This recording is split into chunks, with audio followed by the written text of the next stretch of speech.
Bismillahirrahmanirrahim. Assalamualaikum warahmatullahi wabarakatuh. Bersua dalam berita perdana malam ini, saya Muhammad Noh Johari. Saya Umi Masitas Osman. Berita-berita utama malam ini.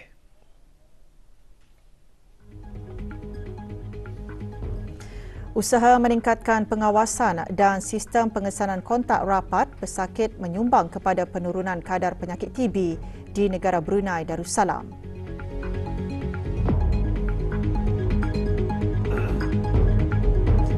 Bulan Ramadan, waktu terbaik untuk melipat gandakan amalan ibadah dan mendidik diri ke arah kebaikan.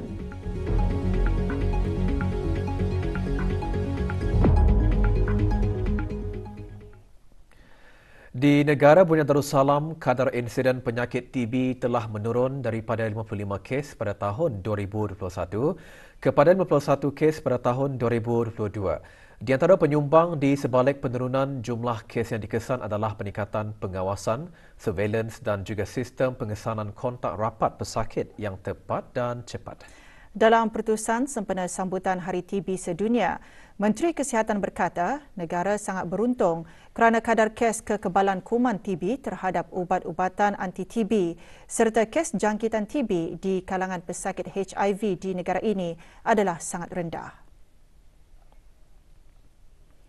Yang berhormat Datuk Seri Setia Dr. Awang Haji Muhammad Isham bin Haji Jaafar menjelaskan kedua-dua perkara tersebut merupakan dua cabaran besar yang sedang dihadapi oleh dunia pada masa sekarang.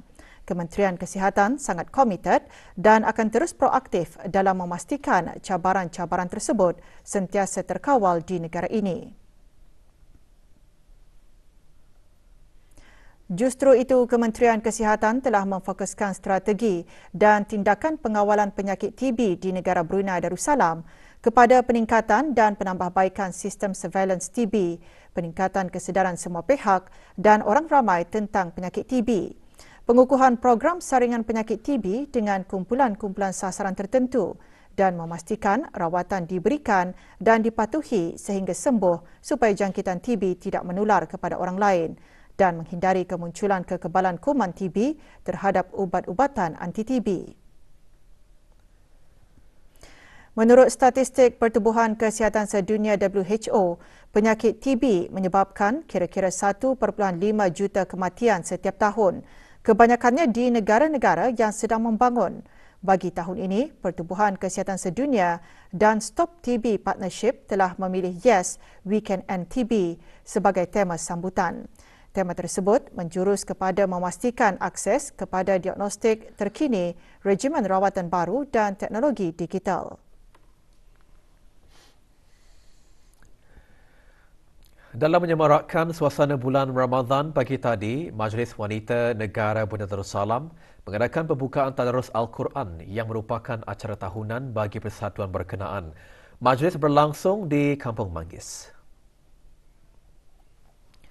Lebih 80 orang ahli persatuan-persatuan di bawah Majlis Wanita berkenaan menyertai majlis pembukaan tadarus Al-Quran yang dimulai dengan bacaan surah Al-Fatihah dipimpin oleh Pengiran Datin Paduka Hajah Mariam binti Pengiran Haji Matarasat, Naib Yang di-Pertua 1 Majlis Wanita Negara Brunei Darussalam. Majlis disusuli dengan bacaan surah Al-Baqarah dan bacaan seterusnya diikuti oleh wakil-wakil persatuan. Majlis pamannya diadakan bagi mendekatkan diri dengan Al-Quran dan meningkatkan lagi hubungan silaturahim antara semua persatuan yang bergabung dengan Majlis Wanita.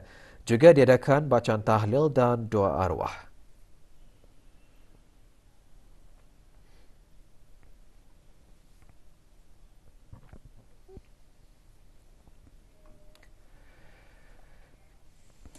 pengagihan buah-buah kurma kurnia pribadi ke bawah Duli Yang Maha Mulia kepada rakyat dan penduduk yang beragama Islam di negara ini terus giat dilaksanakan dengan lancar dan sempurna.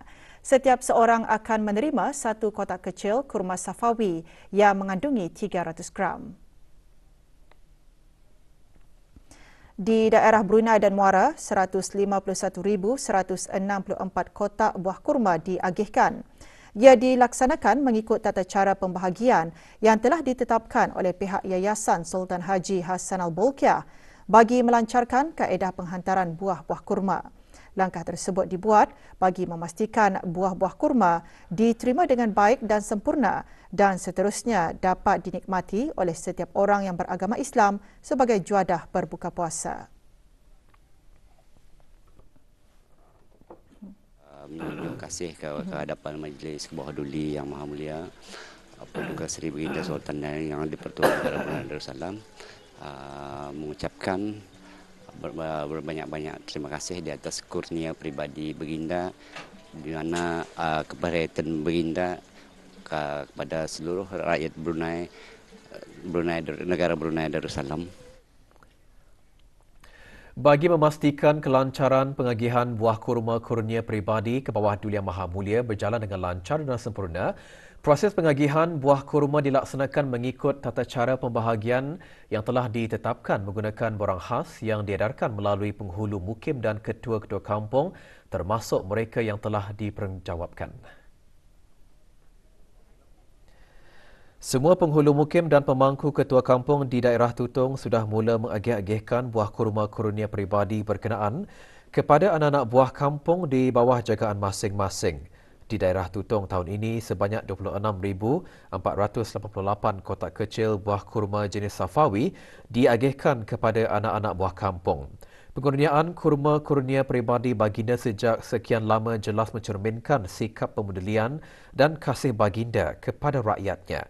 Buah kurma ini akan dapat dinikmati oleh setiap umat Islam termasuk warga asing yang beragama Islam di negara ini sebagai juadah berbuka puasa.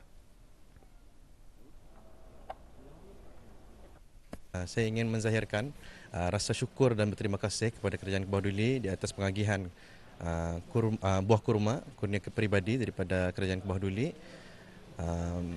Dapatlah dipakai untuk dihidangkan, sebahagian dihidangkan untuk juadah berbuka ataupun bersahurnya orang. Kami sangat-sangat menghargai di atas pengurniaan ini. Dapatlah kami berbuka juadah pada tahun ini. Saya ucapkan banyak-banyak terima kasih kepada Ke Bawah Duli atas karunia kurmanya. Semoga dilindungi Allah SWT, panjang umur dan sehat selalu. Saya sebagai warga asing, alhamdulillah saya tinggal di Brunei Darussalam, sangat senang sekali, banyak berkahnya. Semoga Sultan Brunei Darussalam dimudahkan rezekinya, sehat selalu buat negara Brunei Darussalam.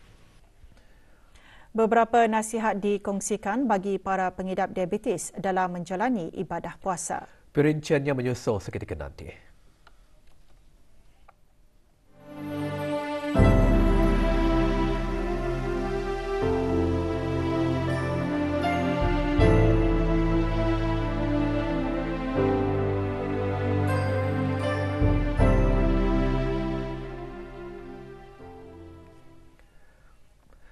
Jumlah perdagangan tahun ke tahun menurun 1.8% daripada 2,513.8 juta ringgit pada bulan Disember 2021 kepada 2,468.6 juta ringgit pada bulan Disember 2022.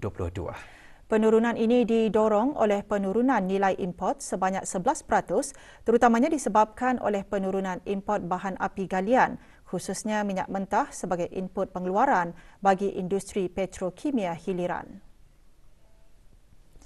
Manakala jumlah ekspor meningkat 4.5% tahun ke tahun daripada 1,497.2 juta ringgit pada bulan Disember 2021 kepada 1,564 juta ringgit pada bulan Disember 2022.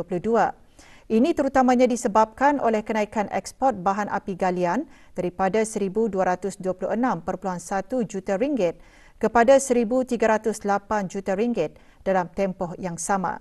Peningkatan ekspor bahan api galian didorong oleh peningkatan dalam nilai gas cecair asli LNG dan produk-produk petroleum. Dari segi komoditi ekspor, bahan api galian merupakan penyumbang utama ekspor negara Brunei Darussalam, diikuti dengan bahan kimia dan jentera dan kelengkapan pengangkutan.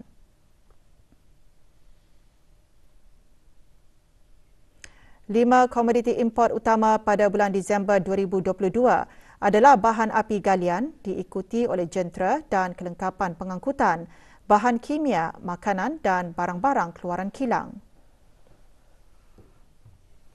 Pasaran ekspor utama pada bulan Disember 2022 adalah Jepun, diikuti oleh Australia dan Singapura. Komoditi ekspor terbesar ke Jepun, Australia dan Singapura adalah bahan api galian. Laporan Perangkaan Perdagangan Barangan Antarabangsa IMTS bagi bulan Disember 2022 boleh diperoleh melalui laman sesawang JPES.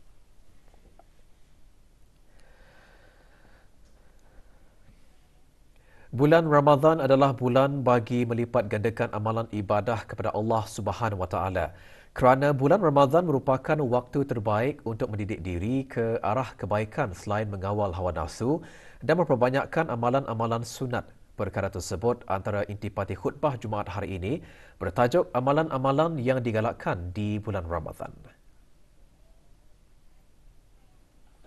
Antara amalan-amalan sunat yang dianjurkan untuk dilakukan di sepanjang bulan Ramadan itu antaranya, pertama, bersahur. Ulama sepakat mengatakan bahawa hukum makan sahur adalah sunat. Sahur bukan saja memberikan tenaga untuk kita berpuasa di siang hari, malah ia juga mengandungi keberkatan. Kedua, bersedekah. Perbanyakkanlah amalan bersedekah kerana Rasulullah sallallahu alaihi wasallam adalah orang yang paling banyak bersedekah, lebih-lebih lagi di bulan Ramadan. Tidak kiralah sedekah itu kecil ataupun besar, banyak atau sedikit, ia tetap digalakkan. Ketiga, sembahyang sunat tarawih. Sesungguhnya barang siapa yang menghidupkan malam-malam di bulan Ramadan dengan memperbanyakkan sembahyang sunat kerana iman dan mengharapkan ganjaran daripada Allah Subhanahu wa taala, maka akan diampunkan dosa-dosanya yang telah lalu. Keempat, membaca Al-Quran. Bulan Ramadan merupakan bulan Al-Quran. Oleh itu perbanyakkanlah membaca Al-Quran di bulan ini, seperti bertadarus, sama ada di pejabat, di rumah, apatah lagi di masjid-masjid. Kelima, menyungkaikan.